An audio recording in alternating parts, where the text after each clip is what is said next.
Opa! Um conto de Natal do Charles Dickens talvez seja a história de Natal mais clássica da literatura. Isso aqui é uma novela bem curtinha, publicada originalmente em 1843 no Reino Unido, onde o Charles Dickens vai trazer uma concepção bem radical, eu diria, do verdadeiro significado do Natal, porque ele vai trazer um protagonista completamente oposto a tudo que essa época representa e vai então apresentar uma história de redenção para esse protagonista, que vai unir ali muitos elementos do horror e do sobrenatural, muito além de uma história mais reconfortante de Natal, né? Isso aqui é uma história que vai jogar ali com medo e também com a perspectiva de sofrimento eterno, como uma punição para aqueles que levam a vida sem valores humanos. Então a gente vai conhecer aqui o Scrooge, que é um velhinho bem frio e bem avarento, bem solitário. Ele é um burguês que tem uma firma ali em Londres, ele leva uma vida bem confortável, só que ele não tem empatia e generosidade nenhuma, então ninguém ali gosta dele e ele detesta tudo e todos.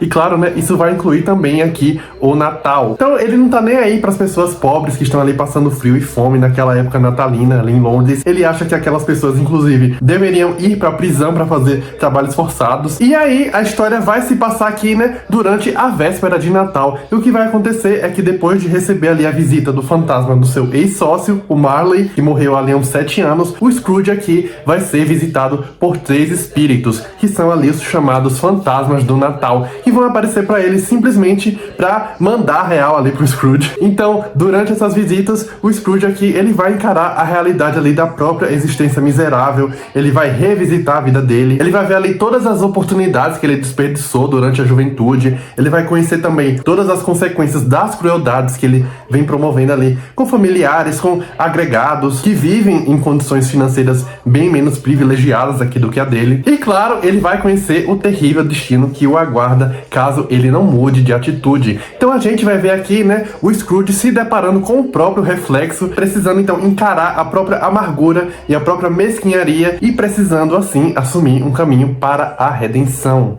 Ele era um homem apertado, ganancioso, avarento, um pecador duro e afiado como uma pedra de pederneira, da qual nenhum aço jamais arrancara uma faísca generosa, secreto, autossuficiente e solitário como uma ostra. Então aqui nessa novela a gente vai acompanhar esse processo de transformação aqui do Scrooge. É um processo também de tomada de consciência bem doloroso, que vai explorar todos os aspectos aqui desse protagonista. E no final o Scrooge se torna então um símbolo ali de esperança e de recomeço. Ele não apenas aprende a valorizar o Natal, mas também a vida humana, as relações humanas. Ele vai passar a ser então generoso e altruísta. E não é assim uma mudança de conduta superficial, porque aqui no final da novela, né, ele vai de fato passar a agir ali de forma mais ativa para ajudar os outros, vai se tornar então a força do bem ali para sua comunidade. Então repare que esse enredo aqui é todo construído em torno dessa ideia central de que nunca é tarde demais para mudar. Aqui então Dickens, ele vai nos fazer acreditar que até mesmo a pessoa mais miserável, ela pode encontrar a redenção, e ele vai fazer isso humanizando esse personagem totalmente detestável, à medida que a gente também vai vendo os motivos ali do Scrooge ter se tornado tão amargo como ele se tornou, e também à medida que ele vai reagindo e se transformando quando ele se depara ali com todo o mal que ele causou, de forma direta ou indireta,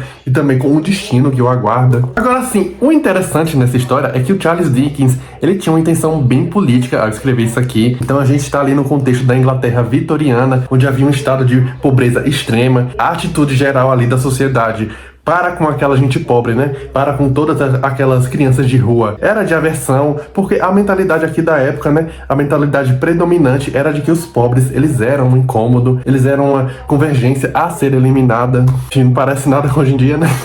Então a sociedade ali da época não viam as pessoas pobres ali como pessoas que mereciam ajuda e que eram vítimas de um sistema cruel e que já estava naturalizado. Então o Dickens realmente compôs essa narrativa toda aqui em tom de denúncia para criticar essa mentalidade.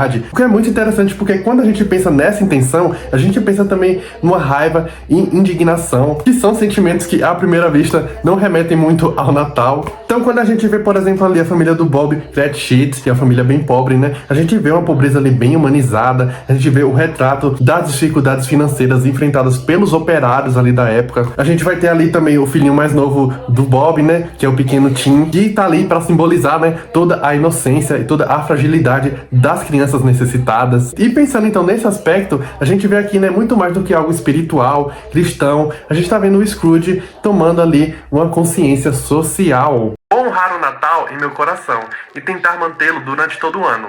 Viverei no passado, no presente e no futuro. Os 3 espíritos permanecerão comigo. Não esquecerei suas lições. Outro aspecto que eu achei bem interessante aqui nessa história vai ser justamente a presença do sobrenatural, que vai introduzir um tom quase que gótico aqui essa novela. Então, quando esses fantasmas vão surgindo aqui pro Scrooge e vão explorar ali toda a questão ali do tempo e da memória, a gente tá quase vendo que é uma terapia de choque ali naquele velhinho. Uma terapia que vai incutir justamente o arrependimento e essa vontade de se redimir. Então é isso, eu acho que o grande valor dessa historinha aqui, né, independentemente do seu tom mais moral, é esse caminho que vai apelar para um horror, que vai assustar, vai trazer uma visão bem gótica ali da vida após a morte, de fantasmas, do sofrimento bem estilizado para aqueles que viveram vidas indignas. E que, paralelo a isso, vai também trazer cenas ali de muita emoção, de muita gentileza. Então é muito interessante aqui no conto de Natal essa natureza sobrenatural que o Dickens apresenta aqui como o espírito do Natal, e também essa ideia de redenção que ele vai trazer, que é através do puro choque, do quase trauma. É a história que realmente vai mostrar como que a essência do Natal, né, muito mais do que uma época de celebração, é uma época de reavaliação, de se enxergar como indivíduo numa sociedade e de dar valor ao que você tem, independentemente de qualquer coisa. Enfim, é muito divertido. Eu tenho aqui em casa também outros títulos aqui do Dickens, inclusive dessa mesma editora, Editora Príncipes. Eu tenho aqui então Um Conto de Duas Cidades e o Oliver Twist, que são leituras que eu também estou planejando fazer agora em 2025. Mas é isso, se você gostou aqui do vídeo, né, deixa o seu like, se inscreve no canal se ainda não for inscrito, me conta aqui nos comentários o que você acha aqui do conto de Natal. Muito obrigado, Feliz Natal para todo mundo e até a próxima.